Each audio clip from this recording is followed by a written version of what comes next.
Pertambahan penduduk dan pertumbuhan ekonomi serta kebutuhan energi di Indonesia semakin meningkat.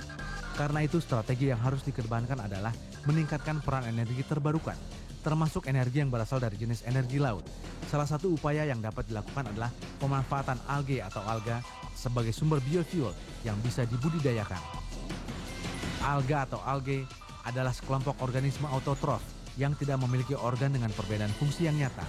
Alga bahkan dapat dianggap tidak memiliki organ, seperti yang dimiliki tumbuhan, yakni akar, batang, daun, dan sebagainya.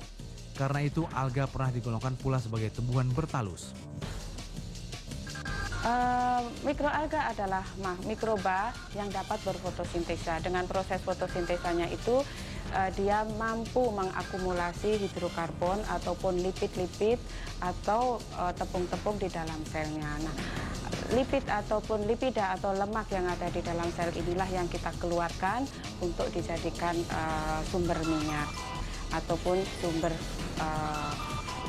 bahan bakar seperti hidrokarbon, atau diproses lebih lanjut nantinya akan menjadi seperti biodiesel ataupun aftur. Jadi dia harus melalui proses pengembangan penanaman, kemudian pengkulturan, pemanenan, pengekstraksi, jadilah itu bahan bakar ataupun biodiesel ataupun hidrokarbon. Pengembangan alge dilakukan karena terbukti bahwa dengan perlakuan tertentu, alge dapat diekstrak dan menghasilkan minyak. Untuk mendapatkan ekstrak minyak yang tinggi, alge ditanam dan dibiarkan dalam suatu reaktor tertentu untuk menyelidiki dan mengamati pertumbuhan alge. Alge di perairan bebas air laut maupun air tawar tumbuh hanya di bagian permukaan air karena alge memerlukan sinar matahari yang banyak untuk melakukan fotosintesis. Oke, seperti Anda tahu sendiri, alga sangat banyak dia punya aplikasi. Dan jujur aja bilang di Indonesia ini, pekerjaan ini masih sangat perintis. Ya, di Indonesia maupun jujur aja bilang di dunia pun masih sangat perintis. Ada beberapa sangat perintis. Yang tadi aspek, jadi Anda lihat sendiri, Gang-Gang sendiri dia punya aplikasi sangat luas. Saya orang yang percaya begini, untuk aplikasinya sendiri, kita jangan melihat dari aspek hanya yang nabatinya. Lihatlah total daripada potensi totalnya sendiri, dari totalnya itu sendiri. Untuk manfaatnya, dia manfaatnya sangat luas, bisa untuk istilahnya nutritional value, bisa untuk minyak seperti tadi Anda bilang, bisa untuk soil medial dan lain-lain. Dan itu masih juga di riset dan dicoba dimengertikan bagaimana itu aplikasinya. Meskipun masih dalam tahap riset yang dalam, Kementerian Riset dan Teknologi mendukung potensi alga laut sebagai penghasil bioetanol dan biodiesel karena alge sangat menjanjikan di masa mendatang.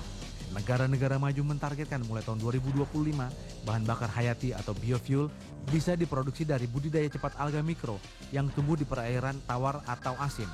Keuntungan lebih yang dapat diperoleh adalah tidak butuh traktor seperti di darat.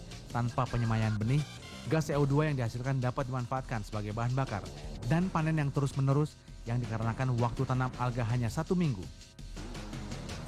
Kemenristek sangat mendukung untuk penelitian alga sebagai salah satu bahan bakar nabati ya, di mana saat ini memang Indonesia sangat kesulitan dari sisi bahan bakar yang dari sumber daya fosil.